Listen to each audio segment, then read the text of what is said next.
I'm going to say drum roll for the SBC, Donna Cease. There we go. Thank you. Well, thank you all for coming tonight. I'll be here all week. I'll be here for 5 minutes or less. But I'm here to tell you that we made a little shift in the schedule of topics for Discovering Buddhism to put Refuge as the topic right now because there's a great opportunity next month on Sakadawa, which is a major Buddhist holy day. Geshe Geluk will be offering Refuge. And Refuge, when you take Refuge, you are forming a karmic connection to the teacher with whom you take refuge, and you're also you're making a commitment to Buddhism as your spiritual path. And that's all I'm going to say about it because you've got several weeks to hear about it in depth from Shanka. But I just wanted you to be thinking while you're taking this class about whether this is a step you're interested in taking. And when we get a little bit closer, we'll put up on the website an opportunity for you to, if you want to take it, you'll need to register, just so that we know how many people. It's not a big deal. Anyway, that's it. That's my speech. Now you get to hear Jill's wonderful speech. Drum roll! Hello. So that's the spiritual programming side of the Kadampa Center, and I'm the rubber hits the road. We need your money. No, kind of donation side. It's not quite as exciting, but it is what keeps things rolling here. So I'm Jill Marie, the center manager, here all day long. I just want to say a few things like looking for faces that sometimes come in and meditate. So the doors are open. A lot of people don't know that. You can come in and just meditate, use the library, use this as a resource. Shop in the bookstore, of course, is always an option. And walk around the grounds, circumambulate the stupa. And you can meet people for lunch here. I just want you to know cordially that you're invited to come use the center. And a lot of people who's brand new. One person, yeah, Chris. Chris hasn't been here before. He just sits behind the screen back there. Makes everything work. So just so you know, again, everything is done by donation here at the center, which is quite unusual for the entire world. For the 166 centers that we have, this is something rare. And you hear it a lot, I know. But it'll hit your heart one day when you realize if you travel, and you'll just think about the fact that you may have to pay hundreds of dollars to go to a course. And I don't even know what it would cost to go to a course with Shanka. I mean, 1,000? It could be at least. So, do the math. Priceless. One evening with Shanka, priceless. So that's something we'd like to encourage you to consider. We have many ways to give, and Aaron put some signs, little text giving, right on the table, so you can do that too. Just select, what do we call this? Dharma class. We changed it all. We merged it all instead of picking DB and what you're in, just Dharma class. So you can pick that from the drop-down menu. We're getting ready to have our gala June 10th, which is the Sakadawa Refuge Day. So I just want to keep throwing that out there so nobody takes a trip on June 10th. What happens in the gala? Lots of things. Lots of things. We're going to be dressed to the nines. We're all going to look really pretty. You going to look really good? I guess I should. That's why I want to know. Yeah, so it's an evening attire fair, and we'll have lots of displays in here about the past, present, and future, and music, and beverages, and lots of good food and things happening, so it'll be fun. And I think that's everything. I also am dressed in this attire because I take that hat off, manager hat off, and put on a yoga hat. So if you ever want to come before class, there's a donation-only yoga class at 5:30, and you can join us for that. Yeah, that's it. So thank you. You are ready for Shanka.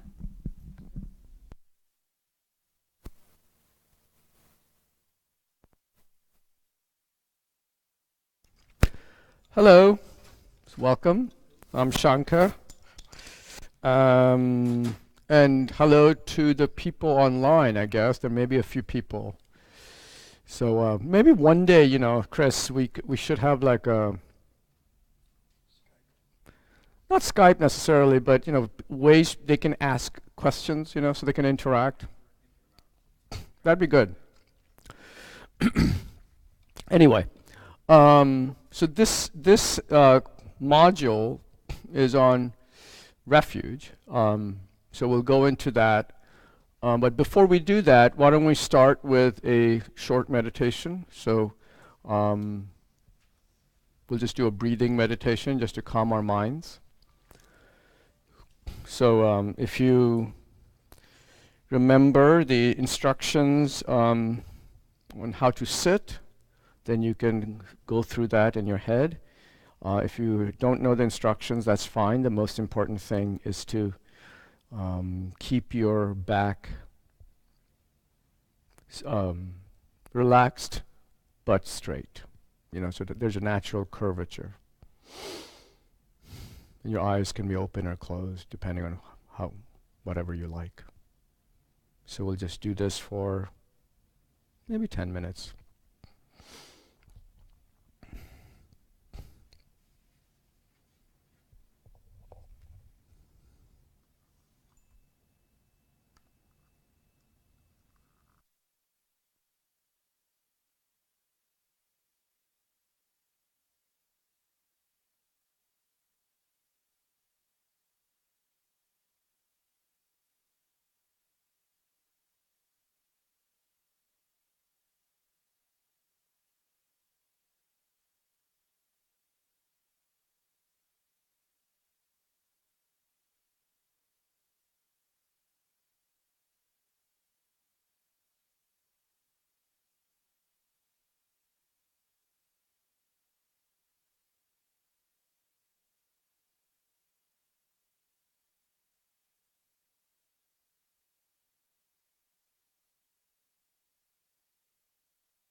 So let's rejoice.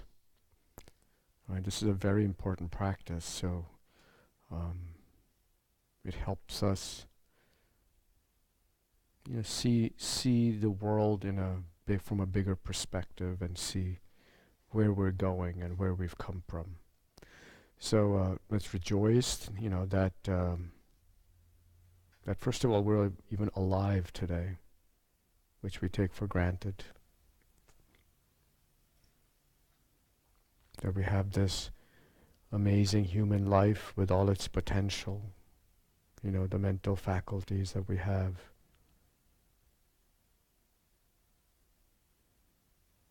Our ability to understand, to discriminate, without which, we would be mainly at the mercy of instinct.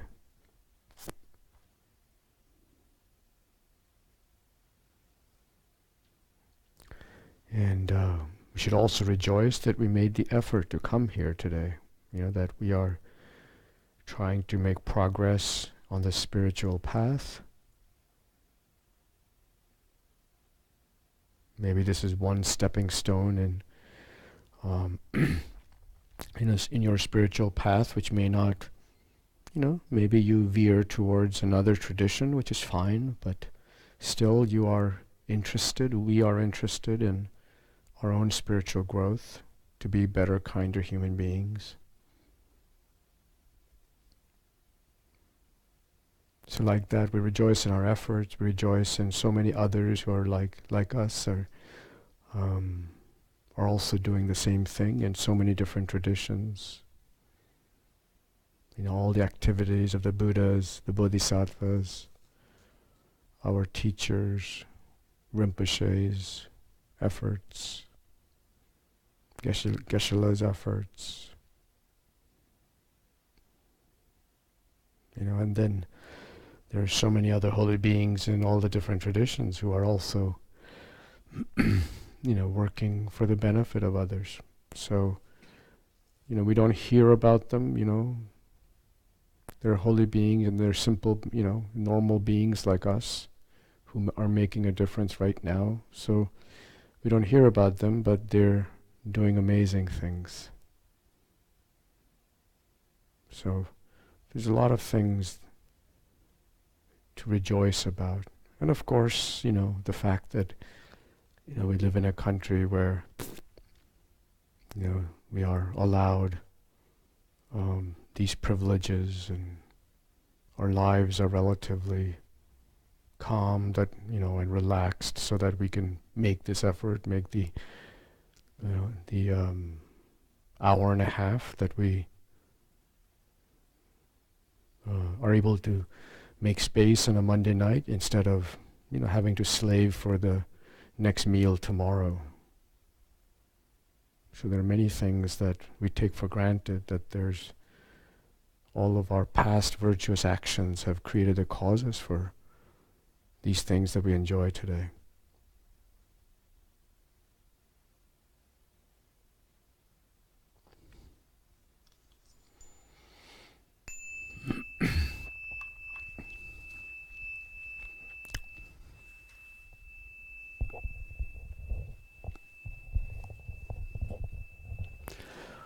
So this module is on refuge, and so far, let's see, have you guys done the class on karma, the module on karma already? Oh, excellent. Okay, the previous one. Oh, very good. Okay. And I think the next one, I think they switched it around this time around. Normally I do the spiritual teacher one, which is coming up next, and Dawn maybe does this one, right? Something like that. But then because of, various reasons, we switched it. So, which is actually good in a way. I was thinking that because, when you have a better understanding of refuge, you also have a better understanding of why it's important to devote yourself to a spiritual teacher. So it might actually work out better this way. Who knows?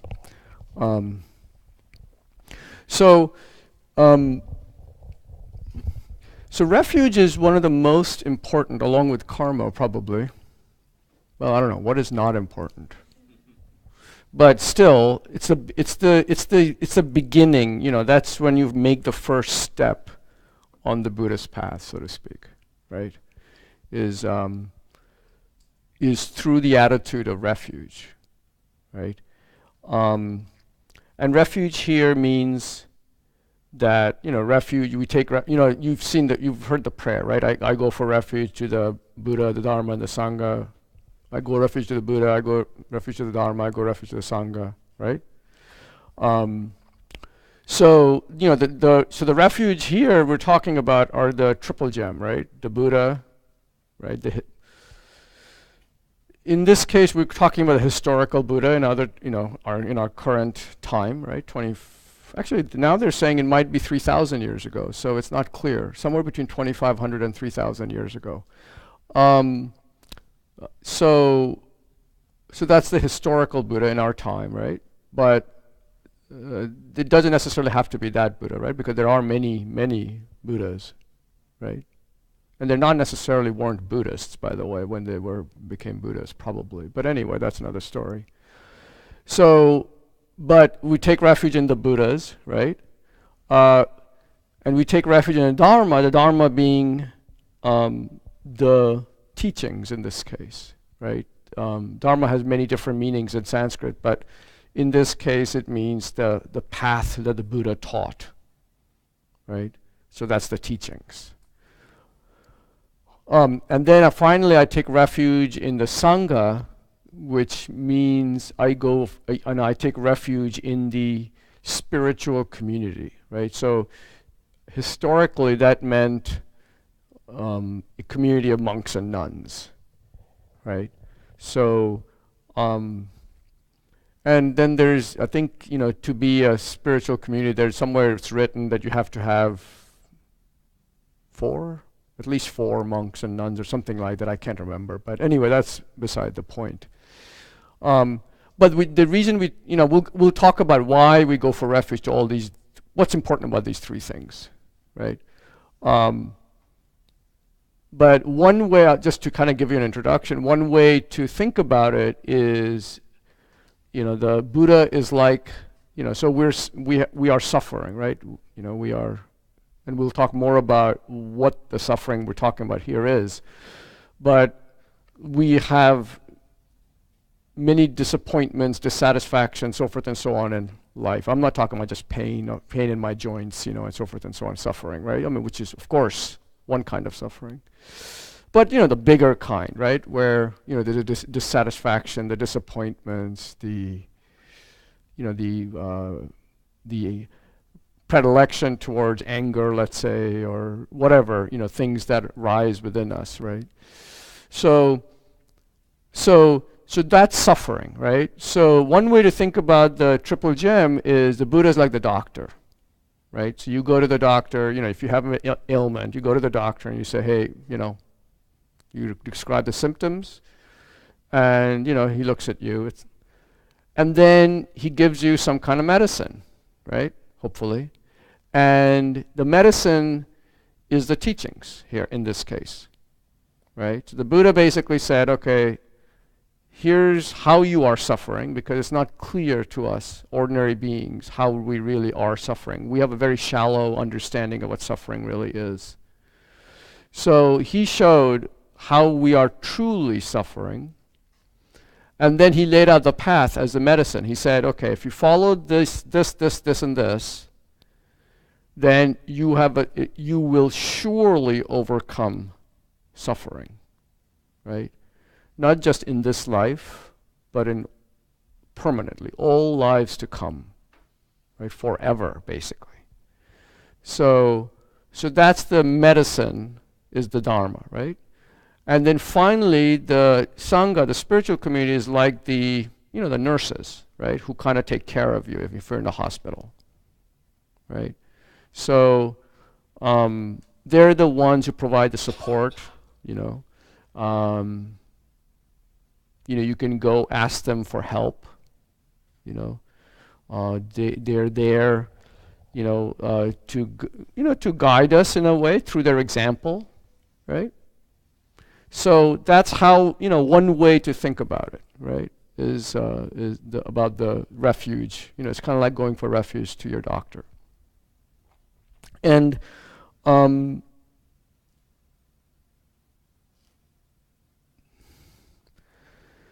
that's actually that actually is an interesting analogy. Because there are many things. When we talk about refuge in Buddhism, of course, we're talking about refuge. In the Buddha, Dharma, and Sangha, but in our normal lives, we take refuge in all kinds of things, right? So I had like some examples that I wrote down. Like for example, our first refuge was our mother, right? I mean, she was the one who we had supreme confidence in, right? That if I were in pain, that she would alleviate it, right? That she would teach me the right way, so forth and so on, right? So that was, one form of refuge, right? Insurance policies. We take refuge in, right? If something happens to us, I'm going to be okay, right? Or my family is going to be okay. Our health insurance, life insurance, all that stuff, right? So that's kind of like taking refuge. For some people, food is a form of refuge. For some people, sex is a form of refuge, For some people, wealth.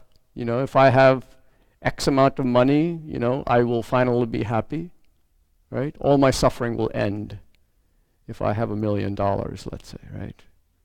Or whatever, right? So there's many things like that we take refuge in. We're not aware of it. We don't think about it as refuge. But if you define refuge as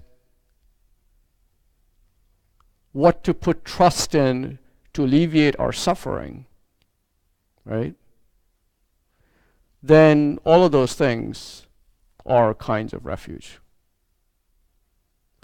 Now, here, now is the time to talk about suffering, right? So, the suffering we think of is just this very, very tip of the iceberg, suffering, right? So, have you guys had the class on samsara and nirvana, maybe? Is that the one that's called? I think it is called that later. But it comes up later. Okay, good. So then I need to tell you a little bit about suffering. You'll hear more about this in that module, but it's important to understand what the Buddha talked about when he talked about suffering. So we have this very, tip of the iceberg kind of view, and we think suffering is, feeling ill, ending of a relationship, problems at work. My vacation plan going awry, or somebody cutting me off on the road, right? That's what our idea of what suffering is. And the Buddha said that's really a very, very childish way to look at it. I mean, that's true. All these things are true, of course, right? I mean, they are suffering. But he talked about three kinds of suffering, right? He talked about the suffering of pain, which is the one I talked about, the obvious one, right? If you hurt your knee, if you bang your knee, it hurts, right? That's the suffering of pain. If your husband leaves you, then you have emotional suffering, right? So that's the suffering of pain. That's the easy one to understand. Then there's suffering of change. Right? So things are never the same.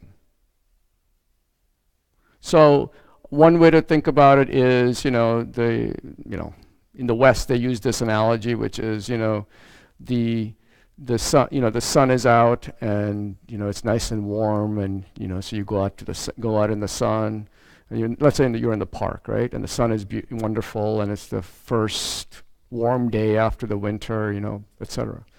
And so you're basking in the sun, and then, it's wonderful.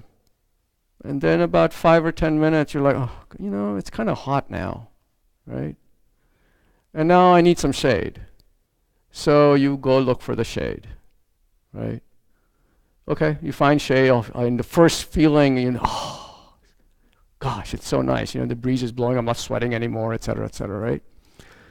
And then, well, you can guess, right?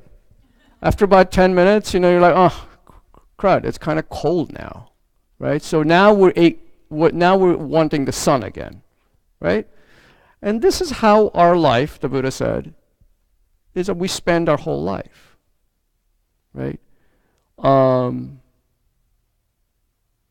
You can think about, relationships, for example. You fall in love with somebody. You had a view of that somebody is in a particular way, and then that person, I guess you got more aware of that person is like over time. And then the change started happening, right? Your view started changing, right? And then, things didn't work out all that well, right? So relationships go through this constant ups and downs, right? Work goes through these constant ups and downs, right? So that's the suffering of change that he talked about, which is not as obvious, but still, once you think about it, it becomes, you see it, right? So because of that, the Buddha said, what we think of as joy, because we also have the opposite of suffering is, pleasure, joy, whatever you want to call it, right? And so the Buddha said, the idea of what we think of as joy is also very childish. Because if you think about our whole lives as being this ups and downs, right? Of suffering, of change and pain. You hurt and then go to the hospital, everything gets cured and you feel good again, and again a year later you have some other pain, so forth and so on, right? Constant up and down. So he said what we really feel is joy is actually the relief from the previous suffering. It's no more or less than that. Our joy today, the joy we feel today, right, is really just a momentary relief. It's the up after the first, the previous down, and before the next down, right? So that's suffering of change, right? When you think about it, it's kind of depressing, isn't it? But anyway. He said it's the truth. I can't sugarcoat it. That's what he said. He says, I'm sorry. I can't sugarcoat it. That's how it is. You think about it. Buddhism is has a very logical framework, right?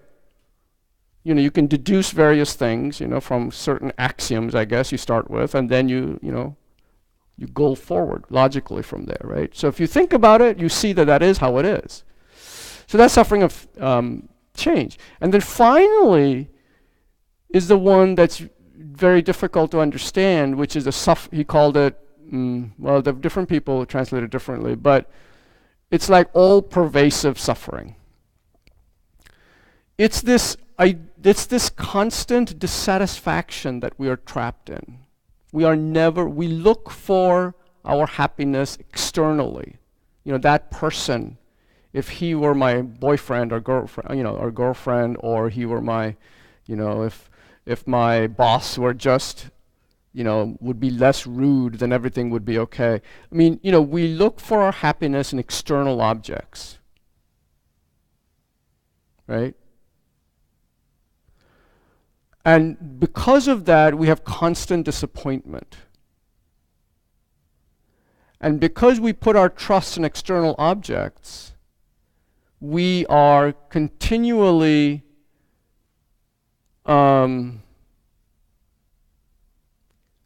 engaging in non-virtuous actions, right?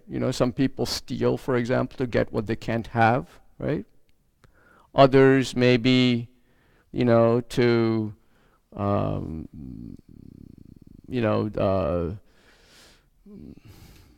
if they're truly is really attached to a person, they become controlling, right? That's not love anymore, right? That's attachment is not love, right? So then it becomes control. They start controlling that other person. You start engaging in harsh speech, as it's called, right? To stop somebody from doing something, right? that's bothering you? So all those things, right? So then we start engaging in these non-virtuous actions. And because non-virtuous actions, all actions actually have a repercussion, right? A consequence. It's a universal law, he said. There's no God that's out there, nobody who's punishing you or rewarding you. It's just a universal law, like Newton's laws, that, virtuous actions produce positive results, joyful circumstances. And non-virtuous actions are end up in negative results, right? Suffering. So because we are putting our faith, or we're looking for happiness in external objects, we are engaging in non-virtuous actions, which brings us back to more suffering, right? Because non-virtuous actions create negative results, right? So that's suffering. And then you can see the cycle, continually on and on and on and on, from beginningless time and continuing on for eons of lifetimes from now, until we finally reach Buddhahood, right? That's the good news here, by the way. Each of us in this room and on this planet and this universe, or however many universes there are, is guaranteed sooner or later to become enlightened. I mean, we are all going to be enlightened sooner or later. You may not believe it, but it's true. That's what it says. So until then, and it could be a really, really long time, we are in that circle, right? And that's called samsara, by the way. That's the cycle that we are in, have been in and will be in, and are in right now. So that's the suffering that he spoke about, right? That's the one that is not so apparent. And you really have to reflect on it, meditate on it, whatever, think upon it to understand how, the depth of it, right? How deep that concept is. And at least for me and other friends I have on this path, when we look at it, it seems it's true. When we have worked through it, and there's lots of meditations on it, right? You can go through them, and you can try to find, counter examples, for example, because in Buddhism, of course, you are asked to not take something on faith, right? To ask probing questions. Is it really true? Just because the Buddha said does not necessarily mean that it's true for you, right? So, but if you reflect on those things, then you'll find those three types of suffering are actually true. So then right, did that make sense? I mean, what I said? Anybody have, you can ask me questions. Why, am I having an echo now? Anyway, you can ask me questions at any time, if you have a question, just raise your hand, right? No? Oh, you're scratching your head. Okay. Oh, you have a question. Wait, but you have to use a microphone, I hate to tell you, because otherwise it's being taped and also people on the online can't hear you. Thank you. So on the types of suffering, it's the suffering of change, all-pervasive suffering, and are there four or? No, there's three. Suffering of pain was the first one, the obvious one. Then suffering of change, which is somewhat understandable, and then all-pervasive suffering, or sometimes called suffering of suffering. Okay, Thank you. And yeah, but all-pervasive suffering, I think, makes more sense. Yeah. Oh, yes.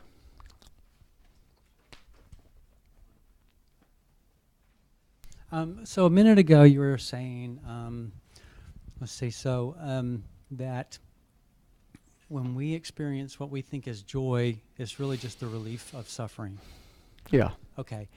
And then you also talked about virtuous actions or virtuous thoughts and leading to a joyful state. Mm-hmm. Or positive circumstances, or Positive yeah. circumstances. So that's tripping me up a little bit, is the cycle of getting to you have to be in the suffering to get to the joyful or the positive. Well, okay. State. So, right, I see what you're saying. Okay. So maybe I wasn't as clear as I would have liked. So what I meant to say was that the consequence, or the consequence of a positive action is a positive result, right? By positive result, I mean, the fact that we have relatively working bodies. We have mental faculties that are we can use. That we have a human life. That we have positive, good relationships, or whatever it is, right? Or friends who care about us. Those are positive circumstances, right? But within those circumstances, there's still things that happen that cause us pain. Right? So our good friend, which is a consequence of some virtuous action we did in the past, right? Might say something harsh to us which causes us pain. Right? So that can happen. Right? So then our previous joyful state gets ruined. Right? And now we're in a painful state. And then we think about the painful state and we say, well, he's actually a nice guy. He really doesn't mean to say, that he's just having a bad day today. And so our pain goes away. Right? And then we're kind of in a neutral state, or maybe in a joyful state, depending on, what happens. So those ups and downs can still happen within this positive circumstances we have. Right? That's all I was trying to say. Does that make sense? Okay. So you may think, oh my God, I'm never going to get out of this cycle, right? How am I ever going to get out of here? Well, the one way to think about it is that, we've done a lot of really good things. They say that, you've had the module on, the preciousness of a human life, right? I'm sure you've had that. That must be the first one that happens, right? I don't teach that one. That's why I'm never sure, when it happens. So, So you studied how rare a human life is. Even if you've had countless lifetimes so far, the vast majority of them have not been human lives. And if you have a hard time understanding that, one way to think about it is, how many humans are there in this planet, right? 6 billion maybe, right? There's probably 6 billion creatures just within, half a mile radius of us, right? Maybe much more than that, right? Trillion probably. Who knows? I don't know. If you count the ants and all the bugs and everything, there's probably trillions of them, right? Just within, a mile of us.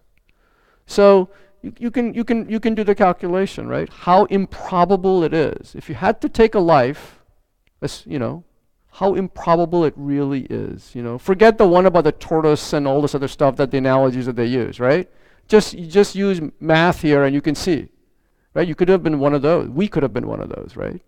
So instead, we're one of the 6 billion, which is not that much.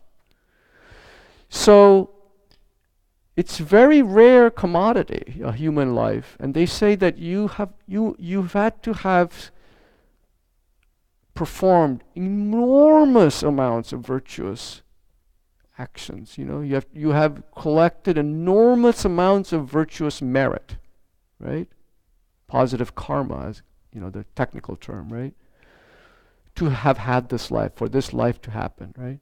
So it's not like everything we do is bad, It's not at all true. We do, even in this lifetime, we've done many, many good things, which are ripening. And you will find out when you do the karma module, how like a small seed, right, that grows into this gigantic oak tree.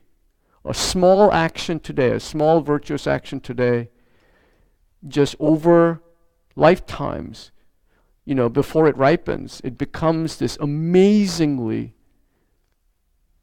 it can be a small action today, bringing somebody a cup of coffee over many, many lifetimes can become the cause for a human life, because it grows. You'll read, the 3 type thing. Anyway, so the points in karma, right? So that's one of them, as karma grows. So don't get discouraged, right? I mean, that's how we will all attain Buddhahood, is through virtuous accumulating virtuous merit, right? So anyway, okay. Why am I, yes? I might be belaboring the same point, but I just want to make sure I understand this. I think you said that joy is merely the relief, temporary, of suffering. Temporary relief from the previous suffering, yes. Suffering. So could you think of it like, if you're neutral, you're neutral, and then suffering is down here below neutral. So you say, you can't really ever get above neutral, because all joy is not suffering. Is that right? Well, do you not get like up here with happiness, and then with sure you can. You're in a field with beautiful flowers. You have a sense of joy, right? That's the joy. Or so more than just not suffering. That's right. It's more than just not suffering. That's right. I'm not saying that the best you can ever do is just neutral. Okay. Right. All right. But you listen to a piece of music, that really moves you. You feel true emotional joy, right? Happiness. And then, but in the happiness comes more suffering in a way, because then as that wears off or whatever, yeah, it kind of comes back. That's right. Okay. It brings us joy, and then once the song ends or the music ends, then you're kind of back to where, reality, so to speak, or you go to a movie to escape your reality, and then your movie's done and you're like, oh my God, now I have to face my own life again, right? It's kind of like that, okay, right? Right. But that movie can bring you great joy. It's okay, right? Anyway, so why am I going through all this suffering business, right? It's because all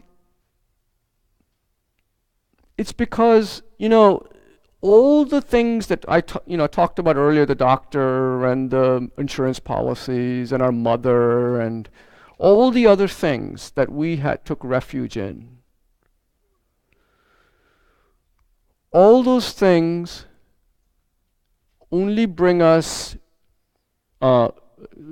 relief only in this lifetime. They're only for this life, right? Your mother can relieve you of pain only in this life, right? Your health insurance policy can bring you relief only in this lifetime, right? Same with your doctor. Doctor can maybe extend your lifetime by a few years, but that's about it, right? Or stop you from dying. That's about it, right? But the next lifetime, the third suffering, the all-pervasive suffering, none of those, doctor, mother, etc., they can't do anything about that, right? We are still stuck in that big circle of continual cycle of birth, what did the Buddha say? Birth, sickness, old age, and death, and back and forth over and over again, right? And all the suffering in between, right? So if you think about it like that, and your readings, will talk about it, then you think, if you are really meditated on it deeply, you get the sense like, oh my God, I gotta get myself out of this. And who can I go to? Who can help me? Right? And that's when you you are able to generate this sense of refuge. Because who can help me? The Buddha, because he laid out the path, right? He showed us how we truly suffer, and then he said, but there is a way out of it. And here's the way out, right? You do X, Y, and Z. Sooner or later, you will get out, right? And getting out doesn't mean that, so what does it mean to just, not be suffering, right? What is that, I guess I was going to talk about it a little bit later, but I'll just say it a little bit now. It doesn't mean that we're just in this kind of just this neutral, we don't feel any pain, we don't feel any joy, so we're kind of in this neutral, like a flatline state, right? It's not that at all, right? So the Buddhas, for example, they say they go from joy to joy. Their mental state is peerless, constant joy. That's it, right? It's it's one way they talk about it is bliss, right? It's like a state of bliss. They stopped using that bliss because there can be drug-induced bliss as well, but but so it's not just a state of neutral.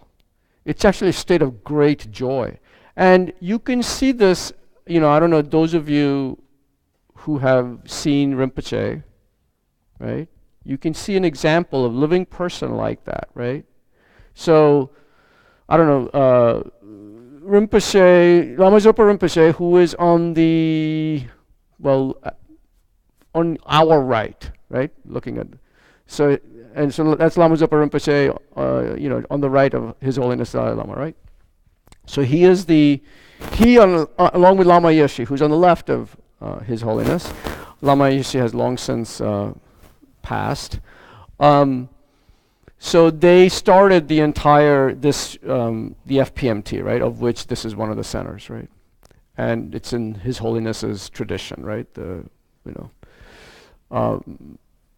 Lama Yeshe and Rinpoche and His Holiness, they all have the same teacher basically. So that's how they're kind of like spiritual brothers, But but His Holiness Rinpoche also considers His Holiness his teacher, right? So there's that reverence there. But anyway, so if you read about Rinpoche, if you see Rinpoche, like he's going to be here in August, right, for the 1-month retreat, but he always has does a public talk, public day on a Saturday, right, before the retreat starts on a Sunday. So so you can, if you come, you'll see him, right? I think it's August, mid-August it starts, and there's an example of someone who is, like a living Buddha. And you can see him going from joy to joy. I mean, you can, from his laughter, the way he just laughs. I mean, like, anything happens, he's just laughing, right? He had a stroke, for example, I don't know, 6, 7 years ago. So for quite a long time, it paralyzed his right side. And now he has some motor skills, I guess, on his right, but not very good. But anyway, he was in the hospital. They took him to the hospital, and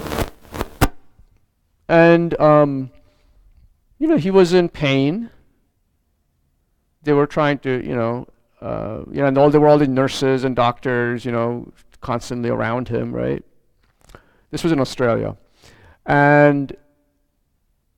But you can see that there was a video of it. I don't know if the video is still around or not, but there's photos of it certainly. And you can see him laughing through it. He did not feel, I mean, I'm sure his body had pain, right? But his mind was not in pain. His mind was in joy. That's the state, right? For us, if we get the flu, we're basically like, oh my God, how is this going to happen? What am I going to do? Blah, blah, blah, all the stuff, right? So here's a guy who, has a stroke, but he is totally, his mind is unperturbed, right? So that's what the state of a Buddhahood is like, right? And there's more, of course, than that, but that's just one aspect of it, right? Yes, Mike, if you don't mind, please.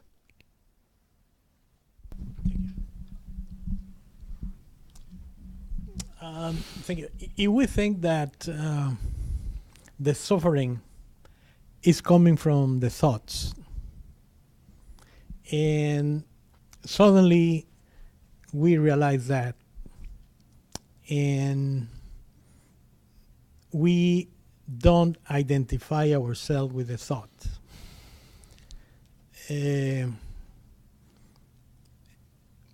And then we enter in a state of being whatever we are seeing without a thought. Is this a state like the opening for, let's see, the consciousness to arise and find who we really are and escape of the suffering, entering this kind of path? So if I understand you correctly, you're saying that if our normal state is having thoughts and believing in the thoughts, and therefore we are in suffering. If the thoughts, if you're in a state where the thoughts don't arise, is that the entry to? No, really. No, the thoughts are arising, but we are aware of that, that we are not the thought. It's just a thought, no? Right, So yeah. for this point of view, the way to escape the suffering in certain ways to not stop the suffering, but just to be aware that we are not the Right. thought, no? That's right, and so that's the first, right? That's that is the first step. Yes, is one of the things that you will hear in Buddhist thought is that. Well, actually, let me say something, and that'll clarify this, right? So if you think about. So you then think, okay, what is my, who can help me, right? And you say, and you think about it, and you go through this, and you say, okay, the Buddha taught this, and here's the path that he laid out. This is the only thing that can help me get out of this, right? And the thing to remember is all of these things that all of the suffering that we are in is due to our mind, right? It's a product of our mind. And the only way to get out of it is to change or transform our minds, right? And unfortunately, our body can end, but we can't escape our mind. Our mind continues, right, to the next body. So you can't escape the mind, right? As Geshe-la says, there's no vacation from the mind, right? You can take vacations to get away from every other problem, right? But the mind is always there, and along with it, of course, whatever delusions we have, right? That are the causes of our suffering. So the transformation of the mind is what the Buddha talked about, right? And and if we understand that our mind is the key, the more we understand the mind is the key, then the more we understand the need to find a perfect refuge, right? Who can help us develop that mind, right? That's what it comes down to. Right? All of the Buddha's teachings have to do with how to change our minds, right? So starting with, for example, the preciousness of the human life, right? That's to change our minds from thinking that we are going to live forever, and so we'll just postpone everything till tomorrow, right? and do it today, right? We don't have time to waste, right? So that's transformation, right? Then there's, death and impermanence, right? That, death is certain, that death is coming, right? So we have to make effort in this life, right? We can't just say, well, I'll just cruise along, right? So that's the next transformation. Then comes, about karma, right? And then refuge. And then after this, about compassion, right? Why we have to generate compassion, to transform our minds to be a compassionate selves, right? And then finally, of course, wisdom, right? Which is, seeing reality, seeing things as they truly are, right? Because how we, this is a big, long topic, but how we see things today is through a lens. And it basically, how we see things is 180 degrees opposite of how it really is. And that's the root of our problem. And if you continue on discovering Buddhism, you will find out how that is. So all of the things that you read about in, one of the texts, the liberation in the palm of your hand, or the other Buddhist teachings are all about that, right? It's how to transform our mind step by step so that we no longer are looking for happiness outside, right? I mean, that's the root of our problems, right? I mean, that's one way to state the root of our problems, is we are always looking for happiness outside, for an external object, because we think external objects have inherent potential, I guess, or inherent characteristics, right, that will bring us happiness. And we put faith in that. And that's the root of our problems. So what we have to do is have to change our minds. And, only the Buddha has really, I originally, I grew up in India as a Hindu, although I didn't know that much about Hinduism. But, Hinduism talks about transformation of the mind, but certainly not to the level that Buddhism does, And I don't know of any other religion that really talks about the mind in such a way that Buddhism does, right? So, so that's what he said. It's really not any more difficult than that. It's just like a muscle. The mind is, we go to the gym to exercise, and so that we have a long life, or so that we can bulk up, or so that we can look attractive. Whatever it is, the reason we're going to the gym, right? We're just training our muscles, right? So the mind is just like a muscle.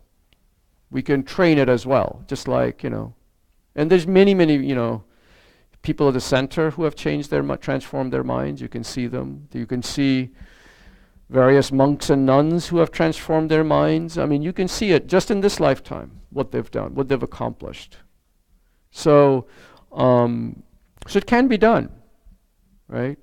And in many ways, when I started, practicing, being a practicing Buddhist, not just an academically, interested Buddhist, but a practicing Buddhist, which was 20 odd years ago now, the person I am today versus the person I was then is totally different. I know it's changed my mind. I still have a lot of problems, don't mistake me, right? But some of the problems that for which I needed answers and drove me to Buddhism, those problems are no longer problems for me. I have now the other it's like peeling an onion, right? More problems have arisen, right? The outer problems have gone, now the inner problems have arisen, right? So like that. So now I'm dealing with those now, right? So it is possible to transform our minds, to become, kinder people. I'm a kinder person than I used to be. A pretty selfish person, 20 years ago. So yeah. Let's see, what did I write down? Right. So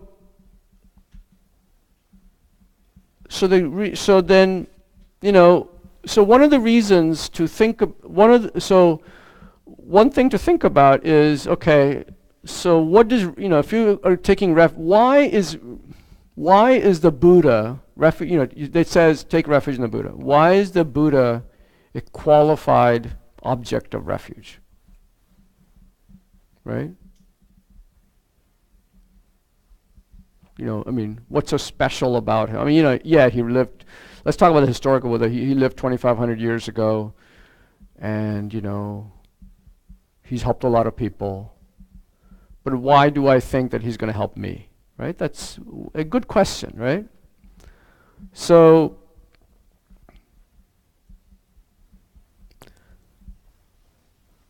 another way to think of ask that question is, how can I be sure that my mind will become like the Buddha's? Right? Because that's when all suffering will end, right? And so then what is that mind like? Right? Does it really exist? I mean, the Buddha mind, does it really exist? What would it be like? What is it, can it really exist? I mean, that's a good question, right?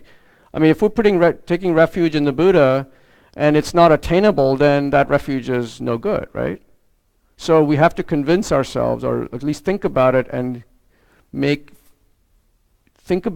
reflect on whether that mind really does exist or not, right? So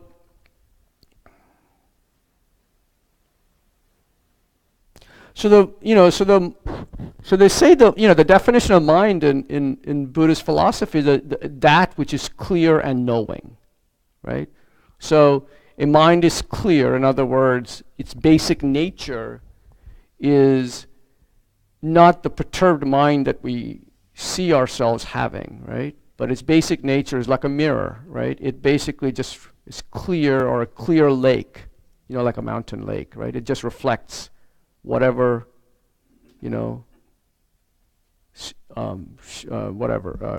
reflects whatever is on top of it, But a lake, of course, is not a mind, right? Because it's not aware. So that's why the mind is clear and knowing, right? It's an awareness, right? It can, it's aware, it can perceive, right? So right now, we are knowing in a very limited way. Right? Because we are prevented from knowing perfectly because we have all these delusions, that are, our pure mind is down here somewhere, and there's all this, cruft, as one of my British friends used to say, all this, or crud, I guess you could say, but all these delusions that stop us. They're obstacles, really. So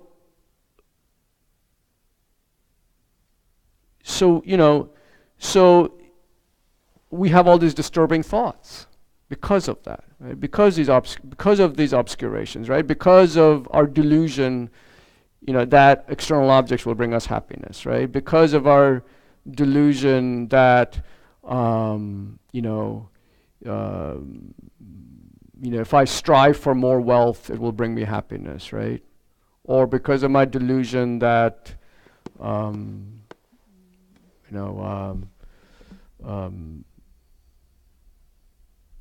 delusions that cause anger, right? So because of those delusions, we are prevented from perceiving, our mind from knowing perfectly like the Buddha's mind, right? Yeah?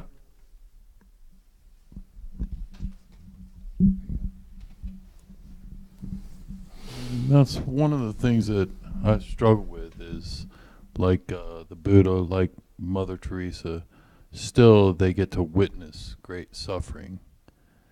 I mean, so that, I mean, you're saying, how do I believe that there will be a joyous state, that when, still even the Buddha got to witness great suffering,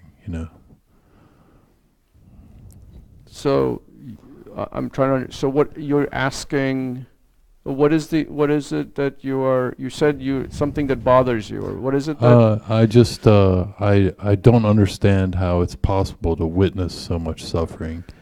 And that's and still I guess be that's in my joy? my limited mind. I And know, still be in I joy? know, yes, yeah. It's a tough one. I mean, It is a tough one. Because in a way, you see, we can only see a couple of feet away, right?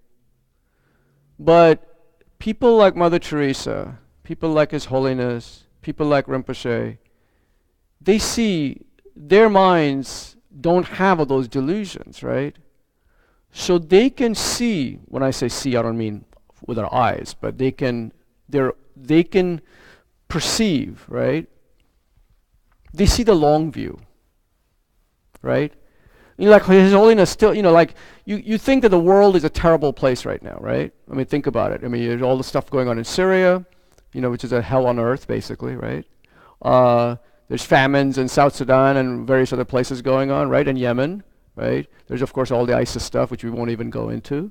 There's all the typhoons and stuff. All the children that died yesterday in East Texas, right? Got swept away. North Korea. I mean, on and on and on, right? So you think that the world is a terrible place, right? But His Holiness says that the world is actually much better place than it used to be, right? He talks about this all the time. He says we are living. He says that humanity is getting better and better, right? So he sees it from a different angle, right? And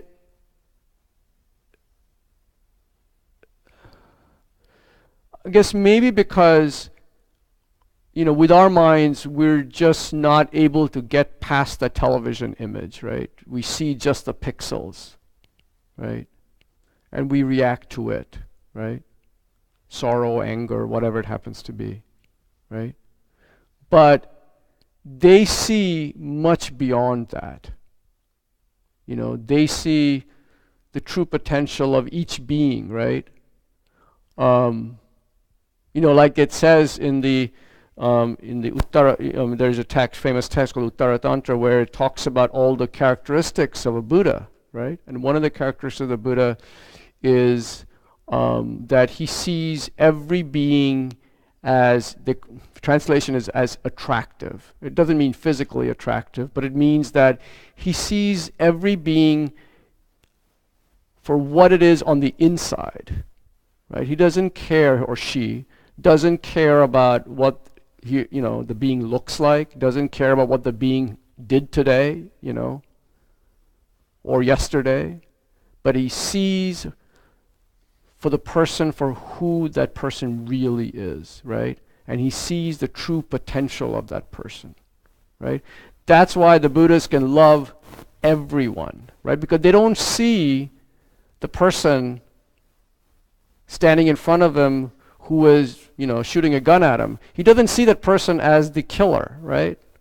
He doesn't see the person as just a terrible person who's about to trying to kill him, right? He doesn't see that.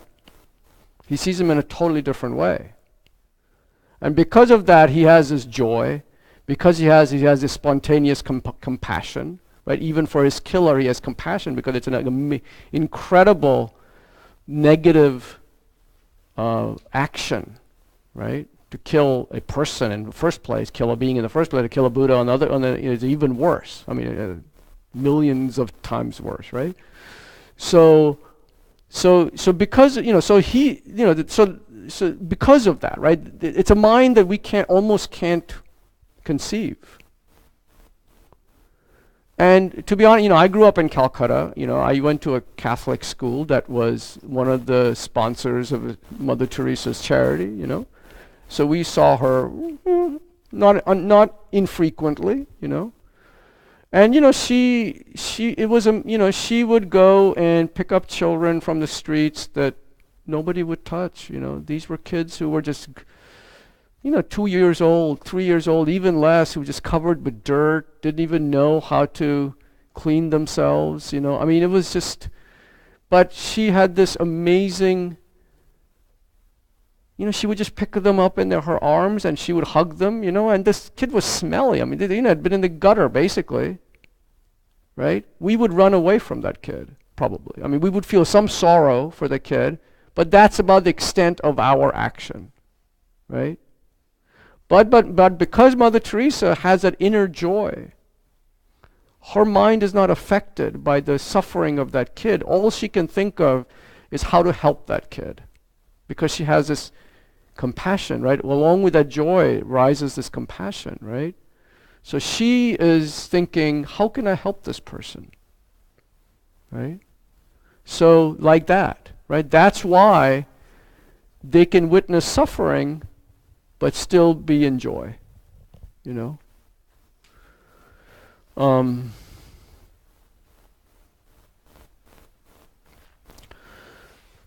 So right, so you know, so our suffering is all because of these disturbing thoughts in our minds, right? And we can imagine what it would be like if we didn't have these disturbing thoughts, right? I mean, think about it. You know, we would be free from anger, hatred, frustrations, you know, disappointments. You know, there's so many disappointments we face every day and throughout our lives, right? Big and small, right? And then of course there's also the disturbing thought where we're always looking for a distraction, right?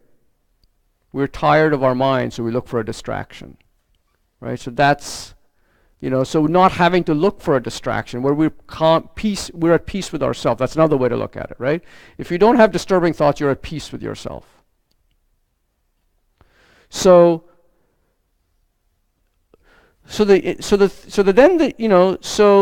Then the question is it possible to get rid of the disturbing thoughts, right?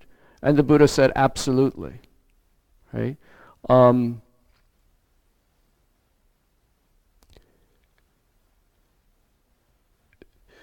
Because if you practice, the disturbing thoughts, they won't go away in this lifetime, most likely, depending on how much merit you have. Maybe some of you here, might become enlightened in this lifetime. It's possible, it has happened before. I mean, not that I know of at Kadampa Center, but it has happened in one lifetime before. But like the Buddha, for example, right, or Milarepa, or there are many people, Lama Tsongkhapa, for example, who many people who have achieved enlightenment in this lifetime. But of course, that requires great amount of effort in the past, right? I mean, it just didn't happen, right? It's not like they were terrible beings for eons and eons. In this lifetime, they really made a great amount of effort, and bam, they're enlightened, right? No, they've made effort for countless eons, right? So all that merit they've accumulated, they've been purifying, their negative, negative karma and accumulating merit, right? And because of that, all the causes and conditions came to fruition for them to become enlightened in this lifetime, right? So maybe we won't become enlightened in this lifetime, but we can reduce the disturbing thoughts. And that's a great achievement. If you think about how many people end their lives, at the end of their life, they're still in great mental suffering, right? The delusion. They are still in so much, caught in so much delusions. So if we can reduce it, and in this life, that's a great accomplishment, right? To make that effort in this life and to reduce it. So, and as I talked about before, the Buddha said the root of our suffering is because we have this. We don't. They say that we have this basic ignorance, right? Ignorance here meaning not just not knowing. English ignorance means just not knowing, right? This isn't not knowing. It's seeing things opposite to what they are, and not just that, but believing it to be true, right? That's the ignorance that the Buddha talked about, right? that how we see things, how we perceive things, is exactly, we see this through a lens of our delusions. And the reality of, how things exist, how our self is, right? So how we see ourself is totally opposite, 180 degrees opposite from how it really is. But the problem is that we believe in our view, right? And we act on that. And because of that, we engage in all these non-virtuous actions, selfishness and pride and jealousy and all those things that arise, right, out of that. So if we can get rid of that filter, right, that ignorance, right, then we can gain that wisdom that the Buddhas have, right? The opposite of ignorance is wisdom. So the wisdom that the Buddhas have, and with that, with that wisdom, we can develop the full potential, right? So that's how it kind of works, right? That's how, from where we are, we can get to Buddhahood, right? So the reason I'm saying all these things is because it's important to understand that, number one, that the Buddha was not a fluke, right? That it is these things are actually possible and happens quite, well, I don't want to say quite often, but not infrequently. That's why they said there are millions and millions of Buddhas. Because, over countless lifetimes, there have been many of them who have achieved enlightenment, right? Even in our lifetime, I can name probably 4 or 5 people that I know of, who have, not personally, right? But who I know of, whose books I've read, who have achieved enlightenment in this lifetime, right? So it's not that it's cannot be done. It just takes effort. And to gain that wisdom requires, meditation. So anyway, so why am I explaining all this? Because number one, it's not a fluke. Number two, it's important to understand that the reason that the Buddha is an object is a qualified object of refuge, or an appropriate object of refuge, is because he traveled this path, right? Here's a guy who basically actually went from where we are today, right, to his ultimate, and achieved his, accomplished his ultimate potential, right? So if you think about all these things, you see why the Buddha is an object of refuge. Did that make sense? I mean, I kind of like meandered my way through it, to it. And this potential is not, so, you could say, well, yeah, maybe only some people have this, I don't have, I can't see that I have this potential, right? Well, it says also that every being, right, animal, person, etc., every being has that innate Buddha nature, right? That seed, that potential, the Buddha potential, sometimes it's called, that will ultimately flower to become a Buddha, right? So each of us certainly has that Buddha nature in us, right? And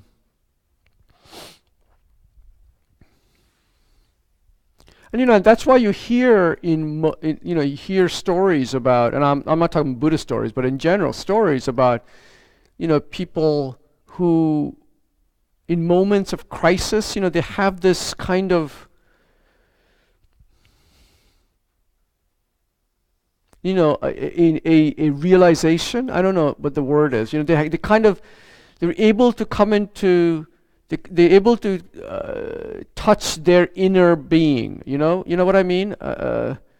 You hear about people who just say, he said, like, for a moment I could see, like it seemed like a big expanse, or their minds were blown, as they say, or something like that, right? And for me, that's kind of like, that's how I think about it, It's that there are moments when, there's a great analogy. I don't know if you're interested. There's a wonderful book called Reflections on a Mountain Lake, and it's written by this British nun who spent, 20 years in a cave in Tibet, right?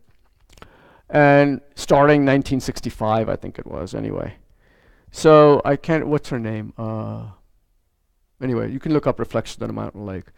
Anyway, but she was raising money, this was 20 years ago. She was raising money because His Holiness asked her to come out and start teaching and create an abbey for nuns. So she created an abbey in Nova Scotia.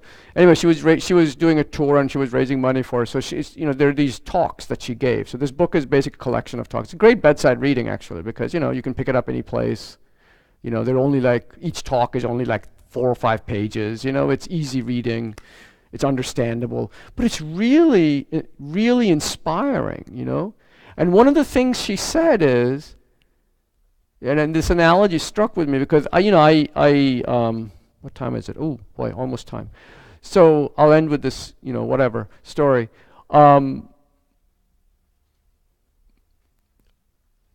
I used to live in California and near the Santa Cruz, near Santa Cruz, and I used to drive to. There's this retreat center called Vajrapani Institute. And there was always fog coming in off the Pacific, right? And you're driving at night, 10:30 at night. You're done with the Lamrim class. We had a weekly Lamrim class, and I had a 45-minute drive to get home. And there's windy, twisty roads, really like hairpin turns. And then there's fog, right? I mean, once you get good at it, you can drive really fast down those roads. And I used to drive, quite fast. I had a nice German car too. That helped. But anyway, so this really struck with me because I used to go through that road because she said that it's kind of like you are you're the top of a mountain, let's say, right?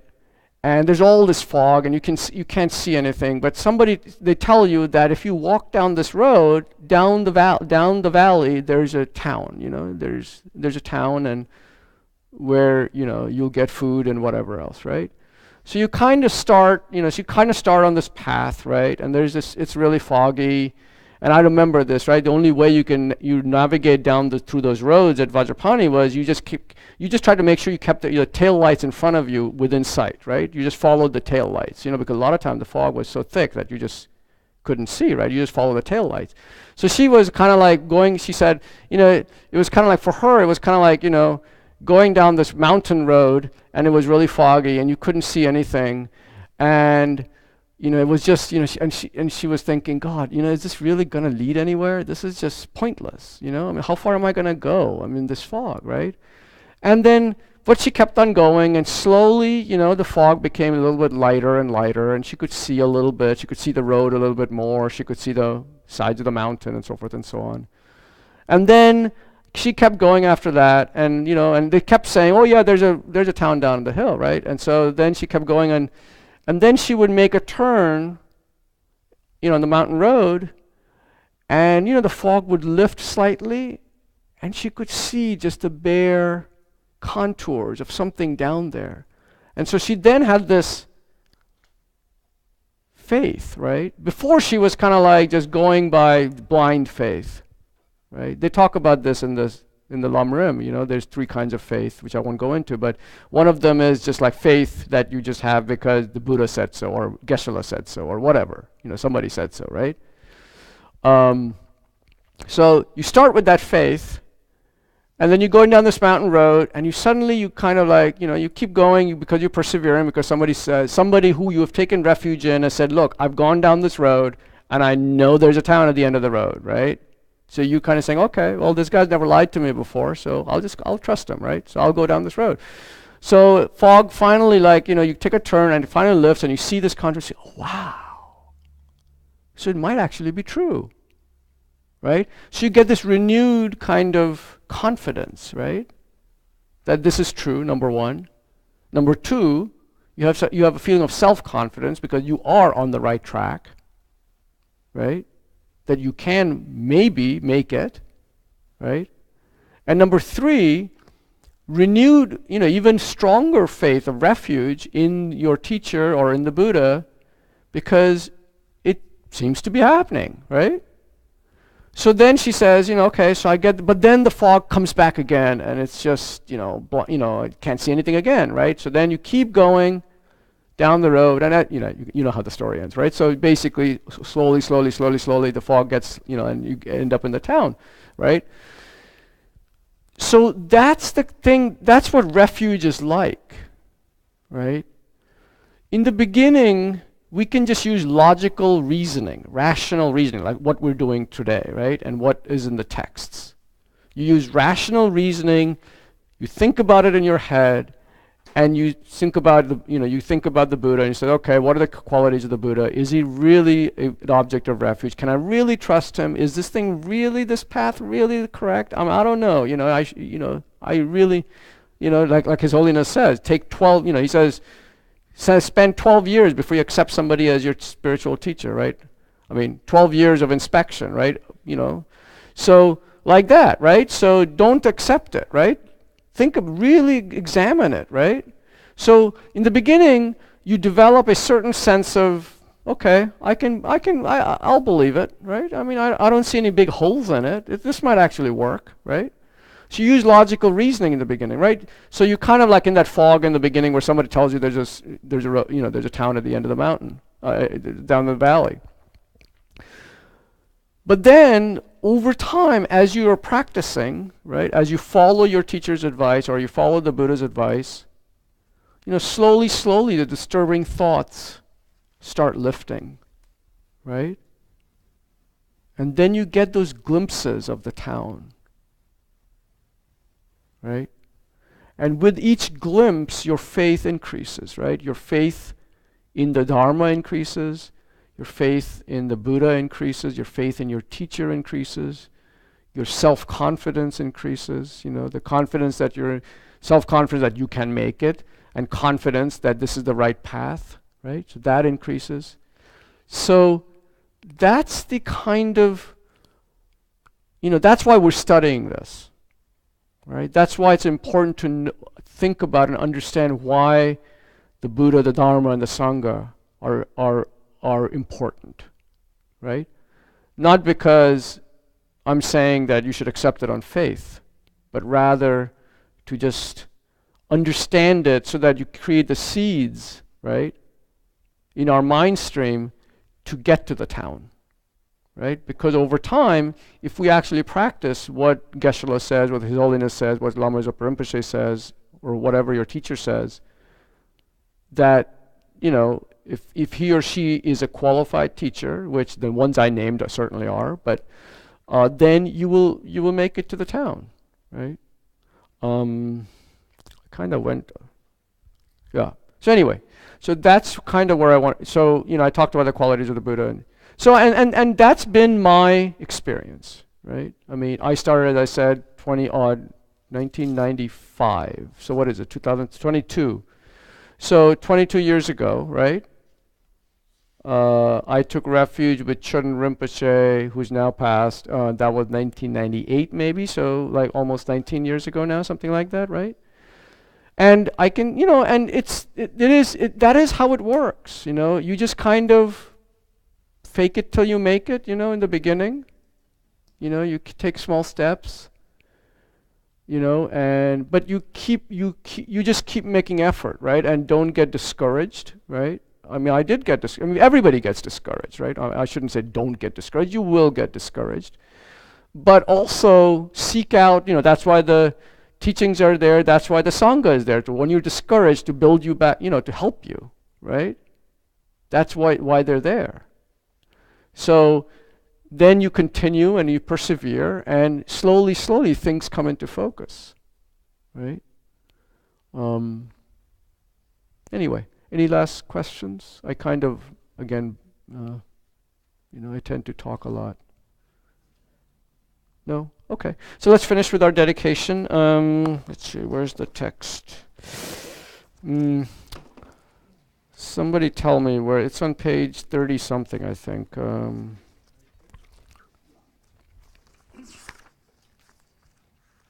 32, is that what you said? Yeah. Well, no, 36. Okay, so we'll just do the 2 verses. So think about, let's think about we came to this session today, we reflected, we thought, we spoke, we heard about the teaching. So those were all virtuous things that we did today. So that, that's cause for future spiritual growth, right? So that's why there's a virtuous action. So now we can do the dedication. Due to the merits of these virtuous actions, may I quickly attain the state of a Guru Buddha and lead all living beings without exception into that enlightened state. May the supreme jewel bodhicitta that has not arisen arise and grow, and may that which has arisen not diminish, but increase more and more. So the bodhicitta is the mind of great compassion, right? That's the Buddha nature. Okay, well, thank you very much. See you next Monday.